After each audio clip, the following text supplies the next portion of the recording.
이 영상은 3년 전에 올려놓은 영상으로 다시 올려드립니다. 왜 그러냐면 그때는 제가 영어 공부도 하고 싶고 해서 그것을 구글 번역기로 번역을 하여 이것을 여성 음성으로 들려지게 했는데 생각보다는 자막을 켜시는 분들이 없어가지고 자막을 볼 수가 없어서 또 그 내용이 정확히 전달이 안 되었습니다. 그래서 이번에는 자막을 없애고 그 영문 번역을 안 하고 제가 목소리가 이제 좀 안 좋았습니다. 그래서 지금 이제 제 목소리를 넣어가지고 이렇게 영상을 만들었습니다. 제가 장비를 오래 했고 또 이제 퇴직했고 시간도 많이 있고 그래서 이제 영상을 이제 제작을 더 열심히 하고 블로그도 좀 더 등한시했는데 시간이 나니까 이제 여러분과 함께 만나보겠습니다. 그리고 티스토리 블로그는 10년이 넘었고 또 유튜브도 올리다 보니까 조금씩 올리다 보니까 구독자도 적고 또 그렇습니다. 그러니까 이제 제가 자주 올려드리면 어떤 특징이 제 블로그는 특징이 별로 없습니다. 왜냐하면 어떤 특정한 분야의 전문적이 아니기 때문에 개인들이 하는 이 유튜브라는 것은 그렇게 컨텐츠가 부족합니다. 그래서 제가 생활하는 모습 그런 거 또 여행했던 거 또 이제 집을 짓거나 그럴 때 생활의 아이디어 같은 것 그런 것들을 올리다 보니 좀 이제 좀 방만하게 보이는 수도 있습니다. 유튜브 개인들이 하는 방송이기 때문에 그 점에서는 조금 마이너스가 되는 점이 있습니다. 전문적으로 한 가지만 올렸으면 구독자도 많고 그럴 텐데 좀 지금은 그런 상태입니다. 앞으로 계획은 제가 이제 나이가 있다 보니까 장비는 하기 힘들고 해서 나이가 먹어도 할 수 있는 것이 무엇인가 생각하다가 주식을 공부를 해야 되겠더라고요. 그래서 마침 주식을 공부하는데 이거 하다 보니까 이게 하락장이 시작되었습니다. 하락장이라는 것은 상승장에 13년 동안 외국 주식은 13년 동안 올랐거든요. 그러니까 그 사놓고 넣어놓으면 그냥 테슬라를 예를 들어 보면 3년 전, 4년 전에 45달러 가던 주식이 3년 만에 입니까? 그런 시장을 알기 위해서는 공부를 해야 됩니다. 공부. 그렇게 낮아진 지점에서 사가지고 가만 놔두면 그냥 엄청난 부자가 되는데 우리 개미들은 주식을 어떻게 하냐면 가만히 공부하다 보니까 꼭지에 올라갔을 때 높을 때 가서 삽니다.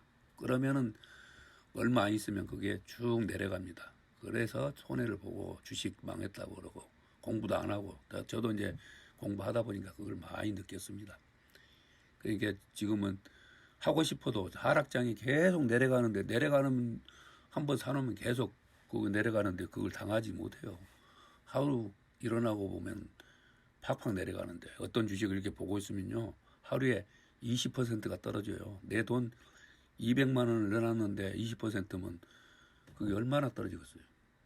근데 내가 이제 이거는 여담인데 미니스탁이라고 처음에 주식을 하면서 좀 이제 벌었어요. 그 벌었는데 이제 그걸 나중에 이제 하도 궁금해서 하나씩을 1,000원짜리 하나를 넣어놨거든요. 1,000원으로 구입할 수 있어서 그래 넣어놨더만 노바백스라는 그 코로나 백신 만드는 회사 그게 지금 3개월 됐거든요. 근데 내가 1,000원 넣어놨는데 얼마가 남았냐면요. 320원 남았어요. 67%가 빠져가지고. 그러면 내가 1,000만 원을 예를 들어 넣었다. 그러면 320만 원이 남아 있었다는 거예요. 그럼 공부를 안 하고 했으면 320만 원 지금 몇 년도 안 됐는데 망했다는 거 아니요. 그대로 넣어놨다 그냥. 그러기 때문에 지금은 공부를 하기 때문에 그 지금 320원 그러니까 1,000원짜리가 320원 될 때 가만 놔둬 보면은 그게 한 200원까지 내려갈 때가 됐을 거예요. 그러면 좋은 회사 이제 테슬라도 지금 막 내려오고 있고 내려오고 있는데 그 점을 잘 찾으면 공부를 하다 보면 단타로는 힘들고 어느 지점이 내려와 가지고 저점인가 그 저점에서만 사놓으면 항상 힘이 안 들고 그럴 것 같아요. 근데 앞으로 경기가 안 좋아 가지고 어떤 사람은 한 2, 3년 주식이 내려간다 그러고 그러니까 그거 뭐 그 사람 의견이겠지만은 그거 딱 살펴보고 있습니다. 그러면 제가 배웠던 내용들을 가끔가다 한 번씩 올려드리겠습니다. 왜 그러냐면 제가 장비를 오래 하다 보니까 이 나이 먹어도 할 수 있는 것이 주식 시장이더라고요. 그런데 공부를 안 하고 하면은 절대 안 된다는 것을 이번 기회에 말씀드리면서 이스라엘에서 영상 촬영했던 거 그때 성지순례 갔을 때 영상들을 지금처럼 영어로 다 이렇게 말하자면 구글 번역기로 돌려서 이렇게 해놨기 때문에 그것을 지금처럼 번역을 안 하고 그것을 설명을 해가면서 영상을 만들어 드릴 테니까 자주 와서 보시고 좋으시면 많이 도와주시기 바랍니다. 감사합니다.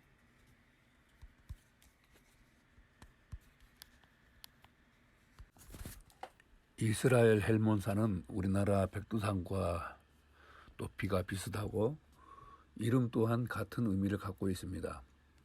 헬몬산은 회색 머리산으로 불리우며 산 정상에는 눈으로 덮여 있어 봄이 되면 우기와 더불어 많은 물이 골짜기마다 흘러내려 갈릴리 호수에 담겨집니다. 이스라엘을 여행하고 다녀온 지 몇 해가 지났지만 미지의 신비한 땅으로 기억이 됩니다. 다시 한번 여행할 기회가 오면 평소에 궁금했던 여러 가지 일들을 더 알아보고 싶습니다. 이 영상은 녹색주택 유튜브에 올려진 영상으로 제목은 헬몬산에서 계곡 따라 흘러내리는 물 갈릴리 호수에 담긴다입니다. 그런데 의문점의 하나는 물이 호수에 담기기는 하는데 그 물이 우리나라 강처럼 계곡을 따라 물이 흐르지 않고 갑자기 솟아나는 물줄기를 구글어스 지도에서 찾아보았으나 물이 흐르는 골짜기를 발견하지 못했습니다. 여행 기간이 짧고 단체 여행인 관계로 물줄기의 발원지를 확인하지 못해 섭섭한 마음입니다. 여행 가이드의 설명에서 답을 찾을 수 있었습니다. 나중에 영상에서 가이드의 설명을 보니 에스겔 47장에 그런 물에 대한 기록이 있었습니다. 성전 문지방 밑에서 물이 나오며 오른쪽에서 스며 나온다는 성경의 기록을 볼 수 있어 참고하여 보았습니다. 에스겔 47장에 보면은 그가 나를 데리고 성전문에 이르리니 성전의 앞면에 동쪽으로 향하여 있는데 그 문지방 밑에서 물이 나와 동쪽으로 흐르다가 성전 오른쪽 제단 남쪽으로 흘러내리더라. 2절에 그가 또 나를 데리고 북문으로 나가서 바깥길로 꺾여 동쪽으로 향한 바깥문에 이르리니 본즉 물이 그 오른쪽에서 스며 나오더라. 이와 같이 물이 스며 나오는 것을 이 성경에 기록되어 있습니다. 오래전에 기록한 이 기록이 제가 의문을 품었던 내용이 여기서 풀리는 것 같습니다. 아무리 찾아봐도 그 많은 물들이 나오는 것을 흘러내려오는 물 줄기를 발견하지 못했습니다. 그러니까 여행 기간이 짧기 때문에 올라가지를 못했다는 얘기죠. 그래서 나중에 구글어스에서 확인을 해보니 정말 우리나라 강줄기 같이 물줄기가 없었다는 것입니다. 그래서 그 지역은 온통 사막이어서 1년 내내 영상에서 보는 바와 같이 대량의 물이 갑자기 생겨 갈릴리 호수로 들어가 이 물이 이스라엘의 주요 수원지가 됩니다. 성경에서 가나안으로 불려지는 것은 다 이유가 있는 것 같습니다. 강우량이 적은 이스라엘의 농협에서 대추야자 등은 품질이 우수합니다.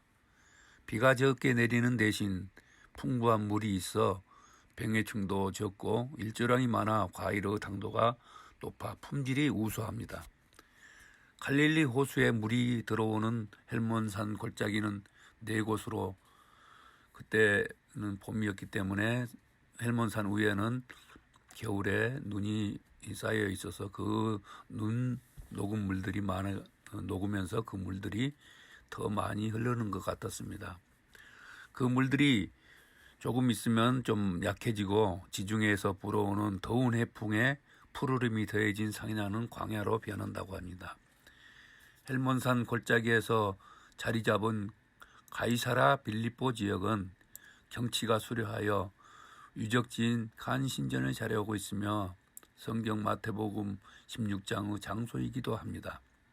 그 장소가 마태복음 16장 15절에 가라사대 너희는 나를 누구라 하느냐, 16절에 시몬 베드로가 대답하여 가로되 주는 그리스도시요 살아계신 하나님의 아들이시니이다. 예수께서 대답하여 가라사대 바요나 시몬아 내가 복이 있도다. 이를 내게 알게 한 이는 혈육이 아니요 하늘에 계신 내 아버지시니라. 가이사라라는 지명은 지중해의 해변 가이사라와 구분하기에 가이사라 빌립보라 하였으며, 그러니까 이스라엘에서 지명에 가이사라라는 지명이 또 있습니다. 저희 지중해에 있는 도시였습니다. 이곳 유적지 골짜기를 따라 흐르는 맑은 물은 주변에 무화과나무가 무성하게 자랄 수 있게 하였습니다. 성경에 무화과나무에 대한 비유가 여러 곳 있는 것을 보면 이해가 됩니다. 그때 방문하였을 때 무화과나무가 제법 열매가 손가락 굵기로 커져 있는 것을 볼 수 있었습니다. 갈릴리 주변의 식생을 살펴보면 무화과나무와 종려나무가 많았으며 헤르몬산이 가까울수록 종려나무 수는 줄어들었으며 봄이 되어 각종 꽃들이 화려하게 반겨 주었지만 곧 이어 불어오는 더운 바람에 말라져 간다고 합니다. 골란고원의 과일을 재배하는 곳이 많았으며 헬몬산을 눈앞에 두고 계곡을 따라 갈릴리 호수 쪽으로 내려오다 보면 가이사라 빌립보 지역에 다다릅니다. 현재 유적지 주변은 국립공원으로 보호되고 있어 그런지 주거지가 없었으며 옛날에는 도시가 그곳에 형성되어 있었습니다. 자연환경으로 잘 보존되고 있는 것 같았습니다. 이 영상은 3년 전에 올려놓은 영상으로 다시 올려드립니다.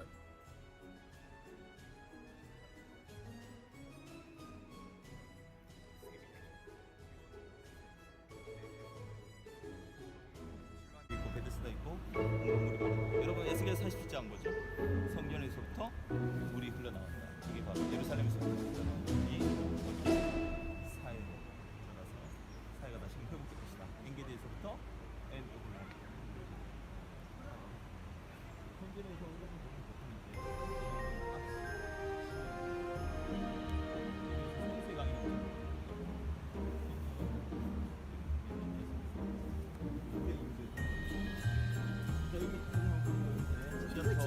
성수의 강이 여기가 다 이제 시작되고요. 저 반대편적인 도시가 있던 이 전체가 다 가이사라 빌립보 얼마나 큰 세소